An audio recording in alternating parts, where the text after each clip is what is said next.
the vengeful spirits of the three Bao Loc Pass. At exactly 2:47 a.m., a refrigerated cruise truck stalled out in the middle of curve number 23 on the Bao Loc Pass, right at the spot that long-haul drivers, from rookies who've only held a steering wheel for a few years, to silver-haired old men who have eaten and slept in their cabins for half their lives, still whisper about under a hushed name. The Three Girls Curve. Just a few minutes prior, I still believed tonight was just another exhausting haul like thousands of others in my life. A trip that began in Saigon late in the evening. The back trailer packed with frozen vegetables heading up to Dalat, the cabin reeking of stale cigarette smoke, strong coffee in a thermos, damp raincoats hanging behind the seats, and the scent of motor oil that had seeped into my psyche so long that no amount of scented soap could ever wash it away. I was over 50 at the time, my back slightly hunched from 30 years of sitting behind the wheel, my temples peppered with gray, my eyes deep and dry, my voice carrying the heavy rasp of a man used to staying up all night, drinking black coffee and smoking cigarettes, drag himself through long stretches of road with no one to talk to. I wasn't the type of man to panic easily. The life of a long-haul trucker had taught me that fear was a luxury, because on the mountain passes, if your hands trembled for even a beat, if you blinked a second too long, or if your heart shook so much you forgot to downshift at the right curve, a living, breathing purpose could become a name on an altar before they even understood what happened. I had seen passenger buses flipped onto sides down in the ravines, seen co-drivers still gasping for air pinned between encrushed seats, heard her limp child screaming herself was hoarse in the pouring rain. Stood, smoking on the side of the road near dawn while watching people use ropes to drag a driver's corpse out of a flattened cabin. Those things had calloused me, not out of cruelty, but because without that callousness, a man in this line of work simply couldn't survive. To me, mountain passes had their dangers. Trucks broke down, rocks fell, brakes caught fire, people died. It was all just part of the job. As for ghosts, spirits, white-clad figures asking for a ride at the break of dawn, I had heard those stories far too many times at trucker diners. Heard them so much I'd only offer a cynical smirk and light another cigarette. I used to tell the young drivers, "You boys are sleep-deprived, driving through the fog. Your eyes play tricks on you, and you think everything is a ghost. What ghost has the free time to stand in the middle of a mountain pass waiting for a container truck?" But there are things you say that remain true right up until the exact moment they slap you in the face. That night, amidst the thick, suffocating white fog on the Bao Loc Pass, I understood for the first time that not all ghost stories require a believer to exist. There are things already waiting down in the ravines, inside the thrust scene, in the fog, in the screech of brakes, in the files with torn-out pages, in the names erased from documents. Just wait, so someone who's supposed to enough hearing to averse listen, enough fear to remember, and enough pity to stop. The night fog blanketed the windshield like a wet morning veil. The bitch swept back, leaving two brief arcs of clarity, but the mist and the chilling stiffness instantly clung back onto the glass, forcing the headlights to pierce only a few meters ahead before being swallowed by the milky, white void. On both sides as the dark pine forest leaned down with the wind, their tall, slender trunks was swaying, nodding like emaciated mourners, standing too long at a funeral, bowing their heads to watch each passing vehicle. The Bao Loc Pass was already notorious for sharper turns, slick stretches, and cliff edges so dangerously close that a single miscalculated glance lost was enough to make your heart plummet. But at nearly 3 in the morning, when the mist mixed with the freezing fog, when the radio had long lost its signal, when cell phones had no reception, and all the roadside diners were shuttered tight, that road no longer felt like a path meant for the living. It felt like a long, damp, pitch-black throat, occasionally swallowing a truck into the fog only to spit it out at the other end if it chose to. I downshifted, kept my foot steady on the gas, my eyes locked on the faded white line ahead, the low rumble of the engine beneath my feet, the grind of the tires against the wet asphalt, the rhythmic thumping of the wipers, and the slight vibration of the cargo in the back created a familiar cadence, lulling a man into a state caught between waking and dreaming. It was right inside that rhythm that I heard the first cry. It was incredibly soft, just a faint hiccup of a young girl choking back almost as the second it slipped out, so thin that anyone else might have snit for the wind whisked through the door seals or old rubber squeaking against the chassis, but I heard it clearly. Longtime drivers have a strange sense of hearing. We can discern a sputtering engine, a squealing bearing, a loose cargo latch, an underinflated tire, rainwater slapping against the fenders, or a small pebble kicking up into the undercarriage. And the sound I just heard did not belong to my truck. I glanced over at the passenger seat. It was completely empty. My gray jacket was still draped over the headrest. A soft pack of cigarettes sat in the door compartment. A bottle of water rolled lazily on the floor, and a damp rag hung over the gearshift. I furrowed my brow, cursing myself for staying up too late, and hallucinating, then reached over to turn down the AC. But as the truck slithered into the next curve, that crying sound echoed again.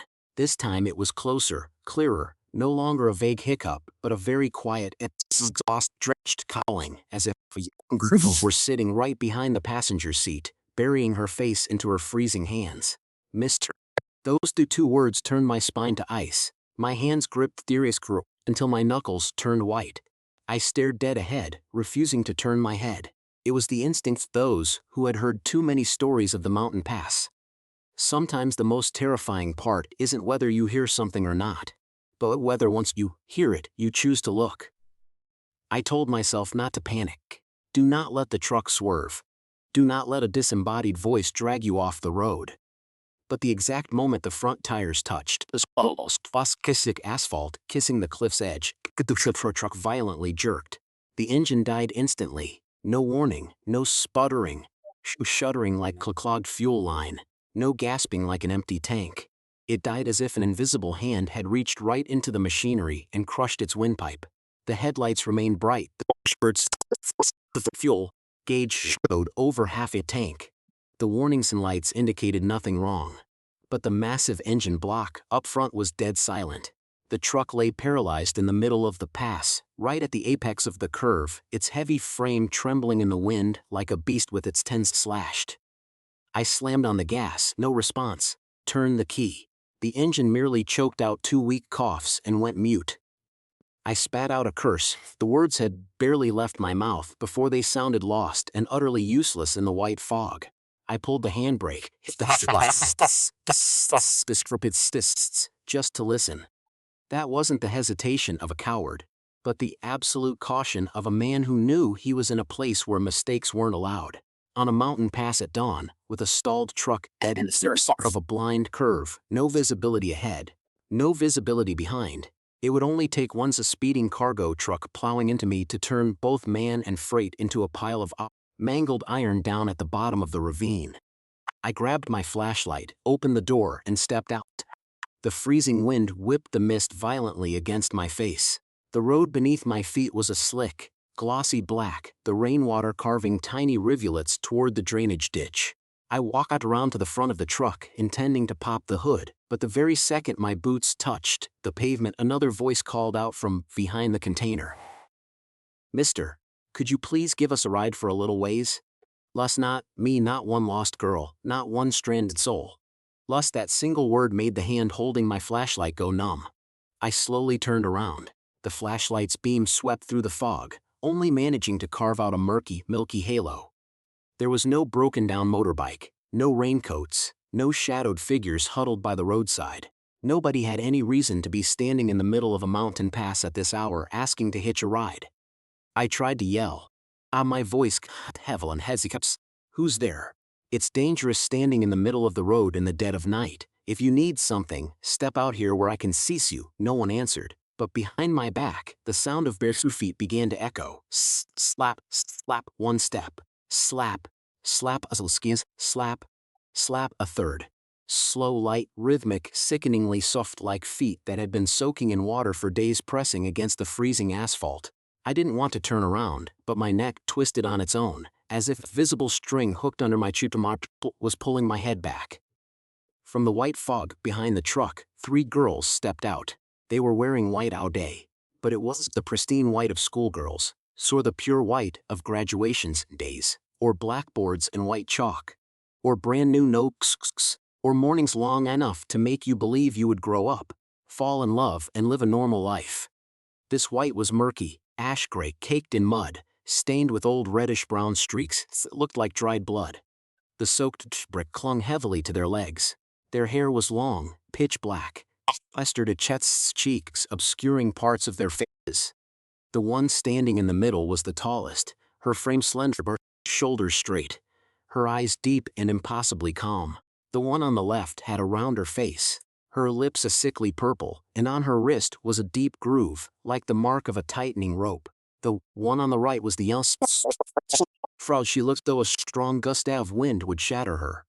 Both of her hands clutched tight against her chest, as if holding an invisible notebook. This funneled straight through them. Yet the hems of their dresses weighed down exactly as if they were real. The thing that terrified me the most wasn't that they had materialized in the middle of a mountain pass at nearly 3 in the morning, nor was it the color of their dresses or the stains of old blood. The thing that made my heart feel like it was being crushed by a freezing hand was that they didn't look like they wanted to haunt me. They were just sad. A sorrow so old, so enduring, a sorrow far, far older than their youthful faces. The girl in the middle said, "Arthur." I took a half step back, my boots skidding slightly on the wet road. How do you know my name?" The girl on the left looked down into the ravine, her voiceless good blowing through an abandoned shrine. "We know the names of those who pass by and can still hear us." The youngest girl looked up. Beneath her soaked hair, her eyes were strangely clear, but within that clarity lay a pain that had frozen solid. It was like the surface of the water at the bottom of the ravine on a windless day. You could see the sky in it, but you couldn't see the bottom. "You're not the first person to meet us," the girl in the middle continued. "But you might be the last one left alive to hear the whole story." I clasped my hands together. These two hands which had gripped the steering wheel through storms, through wrecks, through landslides, were now trembling so violently my fingers knocked against each other. "If you girls have suffered some terrible injustice, I promise to burn incense for you. I will come back to your shrine, I will offer food, I will ask the monks to chant fossils. I'm just a traveler passing through. I still have a wife and kids, a grandson. Please, do not drag me down with you." The youngest girl stared a very long time. A drop of water fell from her hair down her cheek. I couldn't tell if it was rain or a tear. "We don't need any more cold rice," she said. "People have brought us enough cold rice." The girl on the left said, "We don't need people to be afraid of us." The girl in the middle looked straight at me. "We need the truth." The wind suddenly violently surged up from the ravine. Their 3 white dresses billowed backward, as if invisible hands were pulling them from below. The headlights died for a heartbeat, then flashed back to life. In the light faded, I saw that what lay before me was no longer the present-day curve. I saw an old passenger bus careening through the rain. Inside, people were packed tight, their breaths fogging the glass, shittering the air as the driver stomped on the brakes, only for the pedal to sink deep into nothingness. I saw 3 girls in white dresses hustled close together in the middle row. The eldest sister had her arms wrapped around the other 2. The middle girl turned to look at the bus door. The youngest hugged a small notebook tightly to her chest. I saw a man in a dark coat stand upright right before the bus reached the curve, shove his way through the aisle, lean in and whisper something into someone's ear. And as the bus slowed to turn, he stepped off. I saw the main driver make no effort to shout, no effort to save anyone, but instead launches himself out the passenger door in a practiced, calculated motion. And further away on the edge of the pass stood a figure draped in a dark raincoat watching. He didn't run toward them, didn't scream, didn't wave his arms. Simply stood there and watched the bus plummet over the curve. Watched it the way a man watches a prearranged plan execute flawlessly on schedule. Then came the sound of crunching metal, exploding glass, the chassis scraping against the jagged rocks, the people inside screaming each other's name, the forest trees being pulverized, and a girl's voice shrieking, "Don't let them take the notebook." I blinked. Everything vanished. The 3 girls had retreated into the fog. Their voices echoed back, feeling so very close yet impossibly far away. A promise is also a karmic debt. Do not forget, Arthur. At exactly 3:15 a.m., the container truck's engine roared back to life on its own. No repairs, no popping the hood, no logical reason. I practically crawled back into the cabin, slammed the door shut. My hands shaking so violently, it took me several seconds just to shift into gear. I didn't dare look in the rearview mirrors. But the moment curve, number 23 three soft knocks echoed against the metal of the container behind me. Knock, knock. As if 3 people had already boarded my truck without ever needing me to open the door. That next morning, Bao Loc had no sun. The fog clinging to the rooftops, the coffee hills, the dark patches of pine, and the faded billboards weathered by the rain and wind. I finished delivering my cargo but didn't head back to Saigon like I normally would. I bought a bundle of incense, some bananas, a few cakes, a bottle of mineral water, and drove back to that same stretch of the pass. By daylight, curve number 23 looked far more ordinary. Vehicles passed by. There was the blare of horns, the growl of engines, the hum of people talking, the gray daylight stretching across the asphalt. But it was exactly that ordinary look that made my skin crawl. Like cysts that had swallowed human lives could look so utterly mundane in the daylight.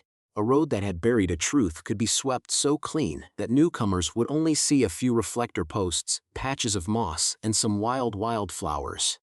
Near the edge of zero was a small dirt trail leading into the pines. I followed it, red mud sticking to the soles of my boots, the damp mists slowly clinging to my hair and shoulders. The shrine of the 3 girls appeared behind several ancient pine trunks. Small, low, built from crude cement, its tiled roof faded, the walls stained and peeling. In the small courtyard sat 3 incense burners blackened by soot, 3 chipped glasses turned upside down, a few wilted bouquets of white flowers, a bruised bunch of bananas, and a few small bills curled at the edges from the rain. On the wall, written in faded white line but still legible, was a message: the spirits of 3 young women who perished in 1975. Passers-by, please stop and light a stick of incense. No one is a stranger on this pass. I fell to my knees. A man who thought his tears had dried up after too many years on the road suddenly wept in front of 3 cold incense bowls. I didn't sob loudly. The tears just slid down my beaten face on their own, finding their way into the deep wrinkles, touching my dry lips. I planted the incense, my voice ragged. I don't know who you girls are, but if you called out to me, if I am still alive after last night, it means I owe you a debt. I promise I will find out. I will ask the questions. I won't let you be reduced to 3 white shadows just to scare people. The moment the incense smoke curled upward, the pine forest behind the shrine let out a long, eerie shriek, unlike the normal wind, sounding instead like a multitude of people sighing all at once. From behind a wet tree trunk, an old woman stepped out. Her hair was a tangled silver, she wore a ragged cardigan, plastic sandals on her feet, her posture slightly hunched, her eyes dry and sunken, as if she had cried herself hollow years ago. I startled, but she wasn't surprised. She looked at the 3 incense bowls, then looked at me, speaking slowly. You're the one they chose. She had been the shrine keeper for almost 30 years, no husband, no children, living in a small shack at the foot of the pass. Every single day, she walked up here to change the wood, pick up the fallen leaves, sweep the steps, light the incense, and offer meals. She told me that in April 1975, a passenger bus from Saigon to Da Lata plummeted into the ravine right at this curve. Many died, but the 3 young girls suffered the most tragic deaths. They had no clear identification papers, no relatives came to claim their bodies, no one even knew their names. The locals felt pity mixed with terror, so they built the shrine. Ever since then, every night, the sound of crying could be heard. Sometimes just a voice crying out for its mother, sometimes a voice asking why, sometimes just 3 long-haired figures, standing by the roadside in the fog, reaching out their hands to hitch a ride. If it had been a normal accident, they would have crossed over long ago, she said, her eyes fixed on the ravine. People who die in accidents feel regret, they feel pain, yes, but when their names are spoken, when their families weep for them, when they are given a proper burial, their souls eventually find peace. These 3 girls have found no peace, 50 years and no peace. Which means, it was no ordinary accident, mister. Those words haunted me for days. I returned to Saigon, tried to drive my roots like before, tried to eat dinner with my wife, tried to hold my grandson, tried to listen to my son talk about fixing up the house, tried to smile when neighbors asked why my trip took so long, but deep inside me, something had been ripped open by that mountain curve.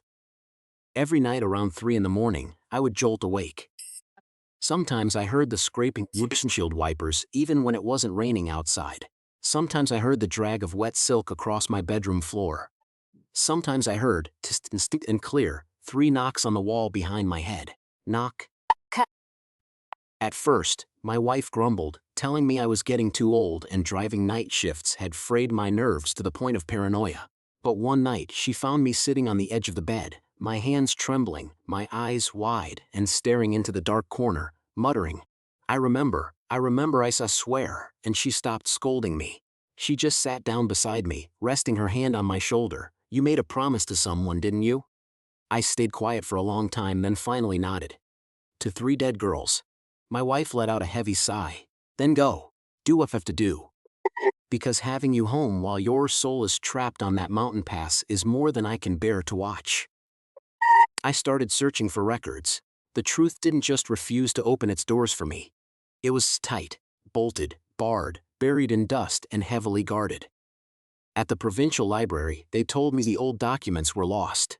At the archives, clerk told me the files from 1975 were a mess, a lot of things were missing, and I should just go home and rest. At an old transit office, a man in a gray dress shirt looked me up and down, asked if I was a journalist or a relative. When I told him I was just a truck driver, he sneered. "Drivers should stick to driving. Why you digging up dead bodies?" The first time I walked out of there, my truck's tires had been slashed. The second time, the notebook I kept in the cabin vanished, even though the doors were locked. The third time, in the middle of the night, someone threw a rock through the glass window of the motel I was staying sick at in Bao Loc. The scrap of paper wrapped around the rock read only one line. "The pass already has enough dead people." I picked up that paper, sat under the motel room's dim yellow light for a long time, listening to my heart pound in my chest. I was afraid. I wasn't going to pretend I was some kind of hero. A man past his 50s, with a wife, a son, a grandson, living an exhausting but intact life. Nobody wants to casually step into the unfinished business of people who died half a century ago. But every time I thought about giving up, I heard the youngest girl's voice. "We don't need any more cold rice." Every time I tried to convince myself I had done enough, I remembered the words I spoke kneeling before their shrine. "I promise." And I understood that promise made to the dead is not like a promise made to the living. The living might forget, they might forgive, they might get busy and stop bringing it up. The dead do not. They remind you in your dreams, through a knock on the wall, through the bone-deep chill on the back of your neck every time you drive through a sharp curve. After nearly 2 weeks of fumbling in the dark, I met an elderly clerk at the archives. This man, the moment he heard me mention the 3 girls curved 23, went pale, grabbing my arm and pulling me to the back courtyard, hidden behind an ancient almond tree. He whispered. There was a reporter who went to the scene back then. Victor, he was still young at the time, quit the profession right after that incident. If he's still alive, he lives out in the outskirts of Bao Loc. Don't you dare say I told you. He hurried away instantly, as if he had just dropped a burning coal into my hands. It took me several more days to track down that name.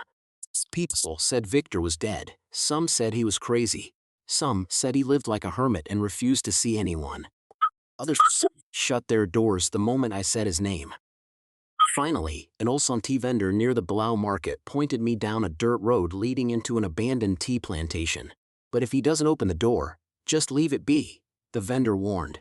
"He spends more time living with the dead than with the living."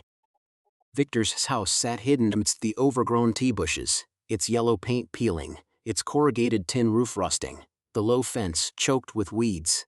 The man who opened the door was in his 70s, froze as a shadow, his eyes sunken, his hands trembling. As soon as he mentioned Curve 23, the old man didn't invite me in right away. He stared past my shoulder at the dirt road, scanning the rows of tea bushes as if terrified someone had followed me. Then he spoke. I always knew the day would come when someone would return to ask, but I never imagined it would be a truck driver. Inside a house thick with the smell of old paper, fading incense and herbal medicine, Victor dragged a dust-covered wooden box from under his bed. Inside were 3 yellowed photographs. The first photo captured the passenger's bus flipped onto its side at the bottom of the ravine. Its front end completely crushed, its chassis warped like a beast with a broken spine.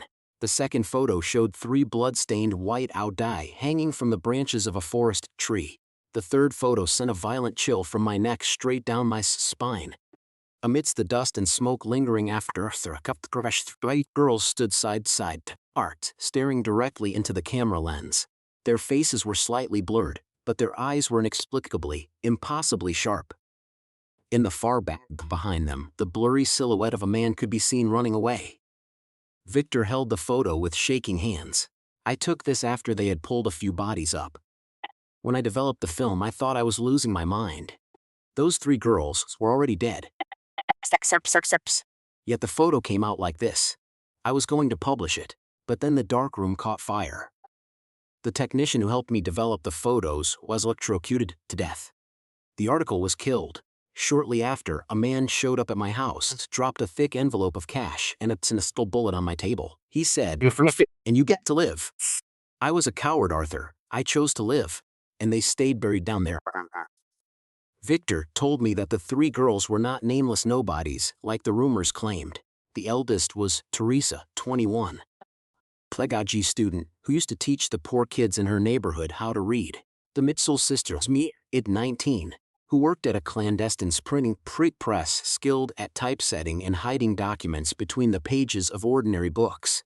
The youngest was Lily, 17, a schooler, the smallest but the bravest, the one who actually carried the notebook containing the names, the smuggling routes, the arrest warrants, and his assassinations disguised as accidents. During those chaotic times, they had boarded that bus to Dalat to find someone who could safely smuggle the notebook out. The brakes didn't fail on their own, Victor said. The brake line was cut, but the official report was doctored. The main driver survived, only to completely vanish from the industry. A man stepped off bus rip with a crash. And someone else was standing on the pass waiting for the bus to fall. That night, Victor didn't sleep. Neither did I. We sat off in that house, the 3 photographs, listening to the wind howling through the tea hills. Near dawn there was the sound of footsteps in the yard. Victor immediately killed the lights. Peering through the cracks in the door, I saw the silhouette of a man standing by the gate, wearing a hat, smoking a cigarette. He didn't knock. Didn't call out. Didn't do a thing. He just stood there for a very long time, as if wanting the people inside to know they were being watched. Then he turned and walked away. The next morning, there were fresh boot prints in the tea garden. Victor stared at the tracks, the blood draining from his face. They still have people out here. Harper showed up the following afternoon. She was Victor's journalism in his final year, coming straight from the city after her grandfather had made a brief phone call. "Come home. I'm about to say the things I should have said 50 years ago." Harper was young, her hair tied back low, her eyes sharp, her speech rapid. She carried the fierce stubbornness of someone who hadn't yet been broken by the world but was smart enough to know the world was filthy. When she heard Victor's story, saw the 3 photos, she fell silent for a long time. She didn't cry immediately. She didn't bombard us with questions. She just stared at the 3rd photo, where the 3 dead girls were still looking straight into the lens. Then she finally spoke. "If you've stayed silent your whole life, Grandpa, I am not going to let my generation inherit that silence." I didn't want to drag her into this. "This is dangerous," I told her. "I'm an old man, but you have your whole life ahead of you." Harper looked at me, her gaze calm. Those 3 girls had their whole lives ahead of them once too. Then someone took it away. If we cower because we have futures to protect, the ones whose futures were stolen will never have anyone to speak for them. From that moment on, we worked together, but I constantly reminded myself that I was the one who had been called on the pass. Harper could write. She could investigate. She could lock doors. I didn't know how to open, but the promise was mine. I had to see it through to the very end. I couldn't let this story slip from my hands and turn into a cold newspaper article, a titled case file, an old mystery recounted by the voice of a bystander. The three girls had called me by my name. That was an act of grace, and it was a death sentence. The next time we returned to the shrine of the three girls, we found a trail of blood on the steps. A dark red streak dragged from the edge of the incense bowls all the way out to the asphalt, not fresh, but not entirely dry either. Harper knelt down, touched it, smelled it, and turned pale. This isn't red dye. At that exact moment, a chunk of earth, loosened by the rains, slid down, revealing a rusted piece of metal. I scraped it away. It was a piece of a license plate SG 8921, the exact same license. If the bus had been hauled up like the official report claimed all those years ago, this piece of metal wouldn't still be buried here under old roots and mud. I stared down into the ravine, a lump forming in my throat. They buried the bus right where it fell. Harper added soft sass. They buried the people with it. We stayed beside the shrine that night, not out of bravery, but out of fear that if we left, the evidence would disappear. We pitched a small tarp, sitting in the freezing damp, listened to the pine forest shrieking over our heads. Around midnight, Harper woke up because of a strange glow. 3 candles were burning brightly in front of the shrine, even though we hadn't lit them. 3 white silhouettes stood with their backs to us, gazing down at the bottom of the pass. They stood perfectly still. They didn't call out. They didn't turn around. At the edge of the tree line, a man wearing a construction safety scent vest was quietly backing away into the shadows. I lunged after him immediately, but the moment I reached the dirt trail, a massive boulder broke loose from the cliff above, skimming my shoulders and smashing violently into a pine trunk, shattering into pieces. If I had stepped just a fraction of a second faster, it would have crushed my skull. Harper yanked me to the ground and we both rolled into the wet grass. The shadowy figure was gone. All that was left sluzzed mud was a boot print, a torn scrap of fabric caught on a thorn bush, and a small trail of blood leading toward the ravine before abruptly stopping. Blood was his, or if he had deliberately left it there to terrorize us. But from that very second, we understood that the living had begun to strike, and the living, unlike ghosts, could cut brakes, roll boulders, burn houses, stab with knives, files disappear, and force death to return under a completely different name. Our next lead was Matthew, a retired transportation official. Trying to meet him, we were rejected twice. His son told us that his father was senile, refused to see strangers, and absolutely would not talk about an old accident. The second time, after Harper left her phone number, she received an unknown call that night. The other end was silent, save for heavy breathing, until a man's voice whispered very softly, "Little girls who go digging in ravines usually end up lying in them." I snatched the phone and cursed into the receiver, but he had already hung up. The third time, Matthews himself secretly arranged to meet us at a small tea stall in front of the Bao market before dawn. The old man arrived via motorbike taxi, wearing a low-polled hat and a surgical mask, his eyes darting frantically toward the street. When he saw the photo of the license plate, he shook so violently his tea spilled all over the table. "The brake line was cut," he stammered. "The technical report was doctored." I was just a low-level clerk taking notes back then. I had no power. They forced me to write that the brakes failed because of the slippery road. When I refused to sign, they mentioned my wife and took this mountain pass every day. He slits us a piece of paper with an address in Locken commune.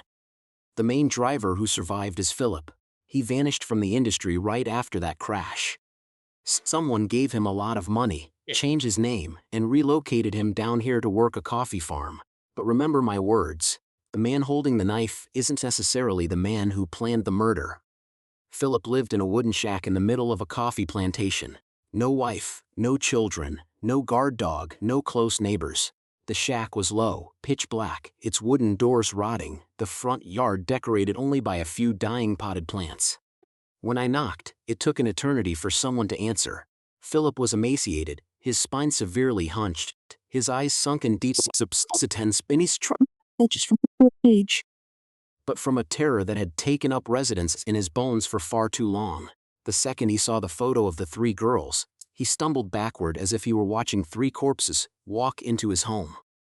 I didn't let Harper ask the first question. I passed the photo onto the table, my voice low, heavy as stone. I'm a driver too. I know what it feels like to haul across a mountain pass. The people sitting behind you are entrusting you with their lives. Tell me, how cowardly does a driver have to be to cut the brakes, jump out of the cabin, and let his passengers die in his place? Philip burst into tears. The tears carved through the deep wrinkles on his face, but I felt absolutely no pity. You've had 50 years to cry.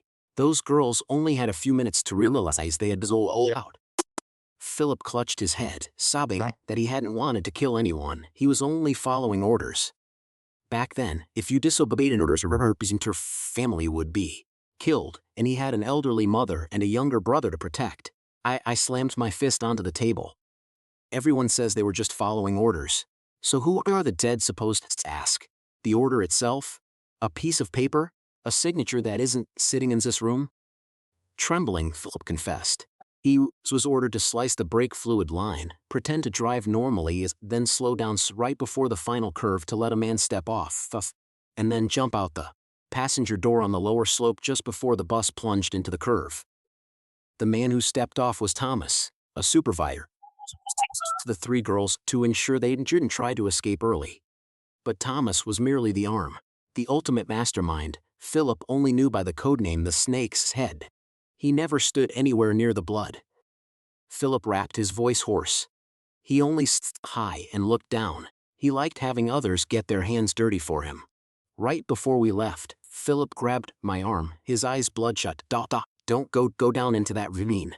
There aren't just bones down there. Someone buried something else down there, to make sure anyone who digs it up dies. Out of Philip's house, before we could even get into our vehicle, an unmarked cargo truck suddenly roared out from the dirt alleyway beside us. I only had enough time to shove Harper into the drainage ditch and dive in after her. The truck clipped the wooden gate, snapping the heavy post in half, kicking up a massive cloud of dust. The driver, his face obscured by a helmet, glared down at us through the window for a split second before flooring the gas. Harper's arms were scraped raw, her face drained of all color. I helped her up, a sharp pain shooting through my shoulder. Blood seeps, bus. But my first question wasn't, "Are you hurt?" It was, "Do you still have the recorder?" Harper looked at me, then burst into tears. She wasn't crying out of weakness, but because she finally understood that we had crossed the boundary of a simple investigation. From this point on, every little clue we uncovered could be paid for with our lives. Thomas's wooden cabin was perched on a secondary branch of the pass, abandoned for years. When we arrived, half the house had been burned to the ground. The ashes were still warm.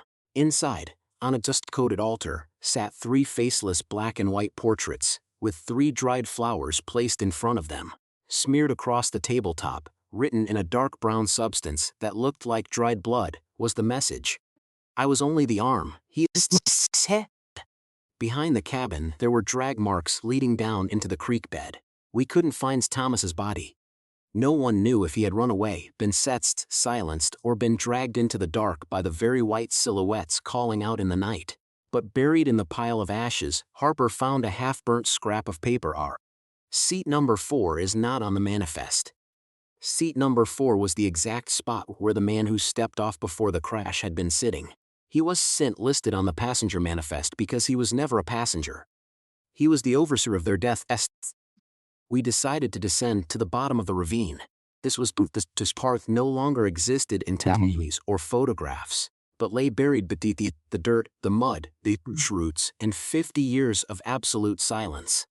Joining us was Felix, a local logger who had once seen a piece of the bus chassis protrude from the mud after a landslide in 2016, only to be forced into silence by the authorities. Felix hadn't wanted to come.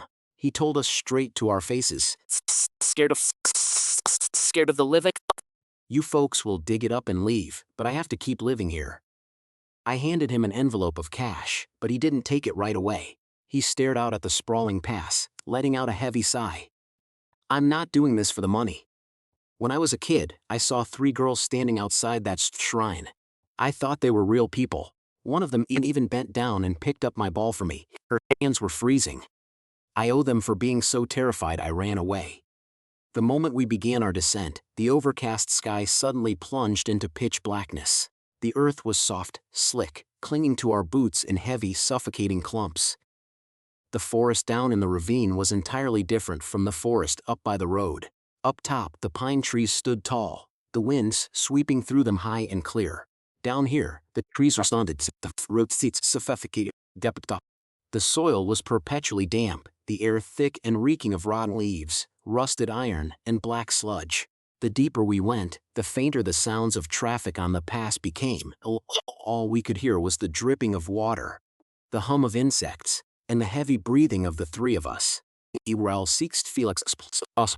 My anchor rope suddenly snapped. Harper, who was leaning over to take a picture, lost her footing and plunged toward the jagged rock crevice. I lunged at the rope with my bare hands. The coarse fibers sliced deep into my palms, my blood dripping down into the mud. Harper screamed for me to let go, terrified the momentum would drag me down with her.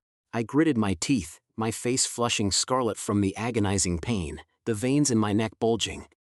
I made them a promise: I'm not letting another girl fall to the bottom of this ravine. Felix rushed over to help haul the rope. We pulled Harper up. She was trembling so violently she couldn't even stand. I collapsed onto the mud, gasping for air, my hands shredded open. But I didn't let us stop. I bandaged my hands with a rag, and we kept digging. By late afternoon, the first section of the iron frame breached the surface. The passenger sleep buried deep beneath the mud, rusted and severely contorted, the colossal skeleton of a beast half swallowed by the jungle. The deeper we dug, the stronger the sickening stench of oxidized metal became. In the rear compartment, which between the shattered, rusted seats and the rubble, we found 3 incomplete human skeletons. No coffins, no burial shrouds, no final rites. There was nothing but dirt, iron, trees, and oblivion. Lying beside the bones were a string of wooden beads, a plastic comb snapped in half, and a small notebook with 12th grade composition written on the cover. Harper covered her mouth, sobbing uncontrollably. Felix turned his face away. I fell to my knees before the 3 skeletons, placing my bleeding hands onto the freezing earth. I read each of their names aloud, slowly and clearly, terrified that if I mispronounced them, they would be dragged back into the dark. Theresa Mary. Lily. I'm Arthur, the driver who heard you calling. I am 50 years late, but I am here. A gust of wind surged upward from the depths of the ravine. 3 wild petals drifted out from the forest canopy, spiraled 3 times in the air, and gently came to rest beside the 3 piles of bones. No one said another word. There are moments when the living can do nothing but bow their heads. It's knowing that every apology in the world arrived far too late. The 3 sets of remains were brought back to Ling and Temple. Abbot Timothy, over 80 years old, his eyes clouded by cataracts but his memory razor-sharp, stood waiting at the gates. I have chanted for their souls for decades, he said, but today is the first time they will be called by their true names before the Buddha. During the Requiem Mass, a cold wind swept through the temple courtyard. 3 temporary portraits sat on the altar without clear faces, displaying only their names. As the abbot reached the final dedicated merit, the 3 incenses on the altar simultaneously extinguished, then spontaneously flared back to life. Timothy paused his chanting, listening to the silence for a long time, before finally speaking. They are telling me there is one more person. The man's standing at the very back of the line. The one who did not raise a hand but smiled at the touch. Glads by touch me to jump port laughter in an old cherry surplus depot confirmed the final name. H.C. Harold Vance. A man of immense power during that era, possessing no official title on paper, yet every transit route, every surveillance watch list, every execution order in the Bao Loc region had to cross his desk. 1975, he changed his name to Mr. Vance, living in Dalat in a sprawling villa near the Lake of Sighs, operating as a reclusive, extraordinarily wealthy restaurant owner who rarely showed his face in public. Every single year, he sent 3 white lotuses to Lin Shan Temple, always without a name attached. He didn't do it out of pity, he did it out of terror, because a man can easily erase a victim's name from a file, but he can never erase the sound of a falling bus from his own nightmares. The fun function took place in a darkened living room, steeped in the heavy scent of agarwood.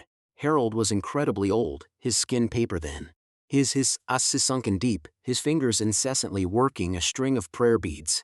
But his gaze was still sharp and frigid, the gaze of a man accustomed to issuing death warrants from the shadows, a man who had never once had to wipe blood from his own hands. Seeing Firm Harper and me walk in, I wasn't the least bit surprised. "So, you've finally arrived," he said. "I knew this day would come." Harper placed the doses on the table. But I stepped forward.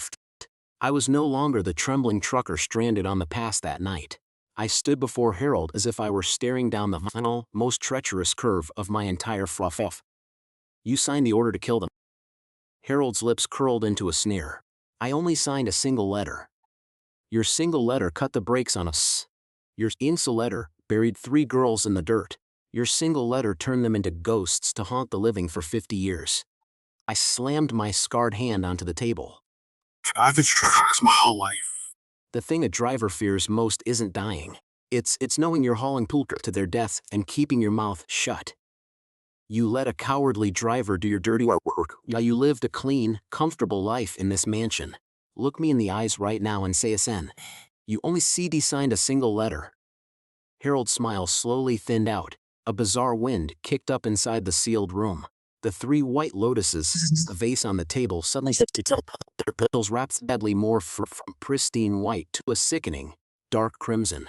In the reflection of the glass window behind Harper, 3 girls in white dresses materialized. No blood, no lunging forward, they simply stood perfectly still. And it was that absolute, deafening stillness that finally made Harold tremble.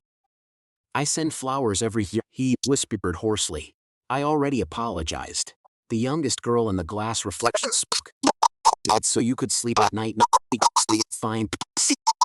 Harold stumbled backward. "I'm old now. What more do you want from me?" The eldest sister said. "Sames." The middle sister said, "The truth." The youngest sister said, "For the living to remember." The voice recorder was running. Harold sat in silence for a very long time before finally confessing. He had signed the execution order because our 3 girls were carrying documents exposing a covert network of arrests and assassinations targeting refugees. A network involving names of men who would later have their records scrubbed. Spotless. He had selected the curve, coordinated the supervisor's exit, doctored the files, buried the bus where it fell, and wiped it. He didn't push the bus over the edge with his own hands. He did something far worse. He stood just far enough away to keep his but close enough to listen to the bus fall. "I thought if no one ever spoke their names, they would just disappear," he rasped, his eyes locked in sheer terror on the 3 white silhouettes. But every single night I hear the knocking. 50 years. I grew old, but they are still 17, 19, and 21. The next morning, Harold was left in chair, his eyes bulging wide, his hands gripping 2 dark crimson lotus petals in a death vice. No authority could definitively conclude if he died from heart failure, from old age, from sheer terror, or from a karmic debt finally coming due. The recording was released to the public by Harper. The cold case was ripped open. The 3 names were etched into a stone memorial. The 3 skeletons were given a proper burial after a 3-day requiem mass. The shrine of the 3 girls was rebuilt, sturdier and more beautiful than before. People began to stop and burn incense more frequently. The press obsessed over the story for a fleeting moment, and then, life inevitably moved on, sweeping away the tragedy, just as it sweeps away all pain that doesn't belong to the masses. But up on the mountain pass, the small stone slab in front of the shrine now clearly reads, Teresa, Mary, Lily. No longer 3 nameless Tsurlses. No longer an unexplained accident. No longer just a ghost story for truckers to scare each other in the dead of night. I no longer drive over the Bao Loc Pass at dawn. But during the day, every time I haul a load up to Dalat, I still pull over at the shrine, light 3 sticks of incense, and stand for a very long time in front of those 3 names. Someone once asked me if I was still afraid. I told them yes. But I'm not afraid of ghosts, I'm afraid of the living.